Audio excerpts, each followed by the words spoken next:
నమస్తే Avadhani. Right time కోసం ఎదురు చూస్తున్నారా? చాలామంది టైం రావాలి, టైం కలిసి వస్తేనే మేము ఈ పనులు చేస్తాం అంటూ ఉంటారు. అండ్ ఇది చాలామందికి దాని మీద నమ్మకం ఎక్కువ, దాంట్లో తప్పే లేదు. కానీ రైట్ టైం కోసం ఎదురు చూడడం ఏం చేస్తుందంటే సాగదీతగా అలవాటు చేస్తుంది. మీకు ఎప్పుడు రైట్ టైం రాదు. ఎందుకు రాదంటే you want everything is perfect, everything is in right place. అప్పుడు ఏమవుతుందంటే ఒకదానికి లింక్ అయ్యి అన్ని రైట్ కండిషన్లో రైట్ ప్లేస్లో ఉండడానికి it takes longer time. Sometimes అసలు ఇది రానే రాదు. Then you can never start. ఎప్పుడు don't stick for complete perfection. అంటే పెర్ఫెక్షన్ అక్కర్లేదంటే కావాలి, షూర్గా, there is no doubt. Perfection ఉంటేనే పనులు అవుతాయి. కానీ always if you stick for perfection it never connects each other. ఇది చాలా సందర్భాల్లో వచ్చే సమస్య. సో రైట్ టైం ఎప్పుడు అంటే మీరు ఎప్పుడు అనుకుంటే అప్పుడు, ఎప్పుడు స్టార్ట్ చేస్తే అప్పుడే. అంటే నేను ఇప్పుడు ఎక్కడికైనా వెళ్ళాలి, ఎప్పుడు వెళ్ళాలి అంటే yes, you make some arrangements, surely, there is no doubt. If you have to start somewhere, okay, prepare the luggage, get the money, book the tickets. All these are connecting one after another for your journey. That was అదే అక్కర్లేదు. కానీ అదే సమయంలో మీరు కనుక ప్రతిదీ పర్ఫెక్ట్గా ఉండాలి అనుకుంటే ఈ పెర్ఫెక్షన్లో మీరు స్టార్ట్ చేయడం డిలే అయిపోతుంది. ఎంత డిలే అవుతుందంటే మీకు అర్థం కానంత. కొన్ని సందర్భాల్లో మనం దీన్ని స్టార్ట్ చేయాలా, ఎందుకు ఈ ప్రయత్నం అనే నిరాశ వచ్చేటంతగా ఇది అవుతుంది. So just plan accordingly. Okay, మీరు ఒక పని చేయదలుచుకున్నారు, ప్లాన్ అకార్డింగ్లీ. అన్నిసార్లు సింక్ కాకపోవచ్చు, కొన్ని మిస్ అవుతాయి. ఖచ్చితంగా ఒక 7-8 దాంట్లో ఇష్యూస్ ఉన్నప్పుడు 7-8 ఇష్యూస్లో 1-2 కాస్త పారామీటర్స్ తగ్గుతాయి. ఓకే, మీకు వెళ్ళడానికి ఒక 10,000 కావాలి, 10,000 ఉండకపోవచ్చు, 8,000 ఉండొచ్చు, 6,000 ఉండొచ్చు. Accordingly adjust your this one, but start without any delay. The moment you delay it goes on. ఎంతవరకు వెళుతుంటే తెలియదు. ఇందాక చెప్పుకున్నాం కదా, కొన్ని సందర్భాల్లో ఎంతవరకు వెళుతుంటే యూ ఫీల్ ఇట్, అరే ఇది ఇప్పుడు అవసరమా, can we do this, can we do that, or అరే పోర్లే తర్వాత చేసుకుందాం. ఈ తర్వాత అన్నమాట మిమ్మల్ని ఎక్కడి వరకు తీసుకెళ్తుంది అంటే అది ఈ రోజా, రేపా, ఎల్లుండా అంటే తెలియదు. It goes on. రోజులు గడిచిపోతాయి, వారాలు గడిచిపోతాయి, నెలలు కూడా గడిచిపోతాయి. And I giving my self an example. నేను ఇప్పుడు I think when I'm working with Indian Express long back, maybe 2007, 2006-07 something like that. అప్పుడు I wish to get my PG. ఖచ్చితంగా పోస్ట్ గ్రాడ్యుయేషన్ చేయాలి అని మాకు ఈ మీటింగ్స్ పెట్టేవారు. మీటింగ్స్ పెట్టేప్పుడు I told one of the coach, yes I want to అని. And he announced it. And even after 25 years, at 20 years, I couldn't do that. ఎందుకంటే కాలేదు. ఎప్పుడు స్టార్ట్ చేయాలంటే ఓకే, ఆఫీస్లో సెలవు కుదరాలి, లేదా పర్మిషన్ కుదరాలి. మనం సెలవు పెట్టినప్పుడు ఆఫీస్లో సెలవు అవ్వకపోవచ్చు, మనం క్లాస్కి అటెండ్ అవ్వాలి, అటెండ్ కాకపోవచ్చు. And it went on like this and I never started.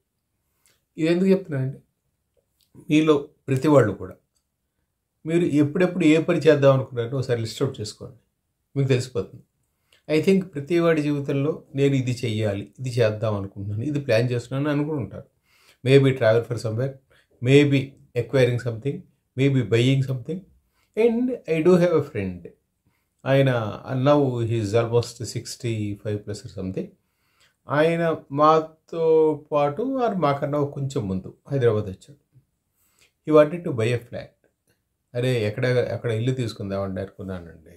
And Bunny వచ్చి మాట్లాడుతుంటే చెప్తున్నాడు, సార్ ప్రసాద్ గారు మీరు ఎక్కడ ఉంటున్నారు అంటే, లేదంటే అదింట్లోనే ఉంటున్నాను జవహర్. అదేమిటి మీరు కైలు కొనుక్కోలేదంటే ఆయన చెప్పాడు. సరే కొందాం అనుకున్నాను కానీ అలా డిలే అయిపోయిందండి. ఎందుకు డిలే అయిందంటే నేను కొందాం అనుకున్నప్పుడల్లా ఆ రేటు, నాకు ఆ రేటుకి మధ్య గ్యాప్ చాలా ఉంటుంది. సో ఆ రేటు మనకి అందుబాటులో వచ్చినప్పుడు కొందాము, లేదా మనం ఇంకాస్త ఫైనాన్షియల్గా మొబైల్ ఫిక్స్ అయినప్పుడు ఆర్ ఫ్లెక్సిబిలిటీ ఉన్నప్పుడు కొందాం అనుకున్నాను. ఫైనాన్షియల్ ఫ్లెక్సిబిలిటీ రాలేదు, అంటే ఆ ఉద్యోగం చేయడానికి ఉద్యోగం చేస్తున్నారు, కానీ ఎప్పటికప్పుడు ఖర్చులు పెరుగుతున్నాయి, ఎప్పటికప్పుడు అవసరాలు పెరుగుతున్నాయి. So finally he could not make it out. ఎందుకు చేయలేదు అంటే చెప్పాడు.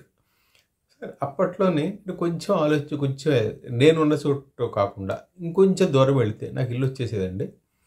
ఏమో అప్పటి నుంచి ఇప్పటివరకు ఆల్మోస్ట్ లాస్ట్ 30 years ఏమో living in a rented house. అంటే కొనలేకపోవడం కాదు, అది డెసిషన్ తీసుకోకపోవడం. ఇది ఎందుకు చెప్పాను, ఇందాక మనం మాట్లాడుకున్నది రైట్ టైం ఎప్పుడు. రైట్ టైం ఎప్పుడు అంటే మీ అవసరానికి సంబంధించిన డబ్బులు ఉండాలి, మొత్తం డబ్బులు మీ దగ్గర ఉండాలి, బ్యాంక్ వాడు లోన్ ఇవ్వాలి, అది మీ ఆఫీస్కి దగ్గర అవ్వాలి. ఇన్ని కండిషన్స్ ఉన్నాయి మీకు. ఇన్ని కండిషన్స్ అంటే all these are perfect, right. మా ఆఫీస్కి 2-3 కిలోమీటర్ల దూరం, 5-6 కిలోమీటర్ల దూరంలో ఇల్లు ఉంటే బాగుంటుంది. నాకు ఒక 50 లక్షల్లోనో 60 లక్షల్లోనో, అంటే ఇప్పుడంటే 50-60 లక్షలు, అప్పుడైతే 15 లక్షలనో 20 లక్షల ఇల్లు దొరకాలి. And it should be comfort, first floor కావాలి. ఇన్ని కండిషన్స్ ఉన్నాయి దీనికి. 1, 2, 3, 4, 5, 6. ఈ కండిషన్స్ అన్నీ ఎప్పుడూ ఒకేసారి మ్యాచ్ కావు. ఎందుకు కావు అంటే ప్రతిదాని వేరియేషన్ వేరుగా ఉంటుంది. మీ ఇన్కమ్ తగ్గచ్చు, లేదా మీకు కుటుంబంలో అర్జెంట్గా ఏదైనా ఖర్చు రావచ్చు, ఇంకోటి అవ్వచ్చు, మీ పిల్లడు పెళ్లి చేయొచ్చు. And when you perform marriage it cost you almost 15 to 20 lakhs or your purse. అంటే that much of fund was decreased. మళ్ళీ అంత అమౌంట్ వస్తారు, మళ్ళీ ఎందుకు ఈలోగా ఏమవుతుంది, మీరు 20 లక్షలకు 25 లక్షలకు కొందాం అనుకున్న ఇల్లు 50 లక్షలు అయిపోతుంది. And I have a very good example. మా బంధువు ఒక ఆయన ఒక ఇల్లు కొందాం అనుకున్నాడు. And for him it was around 60 lakhs or 62 lakhs, something like that. దాన్ని బేరమాడి ఇచ్చేసి, లేదండి 4 లక్షలు 5 లక్షలు తక్కువ అయితే కొంటాము, ఇంత అయితే పెట్టలేము అని ఆయన ఏదో డిసైడ్ చేసుకున్నాడు. And he bought the same apartment for 70 lakhs. 62 lakhs అది వచ్చినప్పుడు ఆయన వద్దు అనుకున్నట్టు కొనలేదు. అది 70 lakhs అయిన తర్వాత అదే మనిషి అదే ఇటుకు కొన్నాడు. చూసుకోండి, అంటే డెసిషన్ మేకింగ్లో మనం ఏమవుతుందంటే వీ ప్రిఫర్ టు ప్రొక్రాస్టినేట్. అలా వాయిదా వేసుకోదు, డెసిషన్ తీసుకోం కదా. ఎందుకు నేను నిన్న మొన్నటి వరకు కూడా మధ్యలో 2 సార్లు 3 సార్లు 4 సార్లు I had given a long gap for my videos. నిన్న ఎందుకో ఇంకో వీడియో వింటుండే. The subject is same. ఎప్పుడు నీ కంఫర్ట్, నీకు అన్నీ కన్వీనియంటు, అది ఎప్పటికీ రాదు.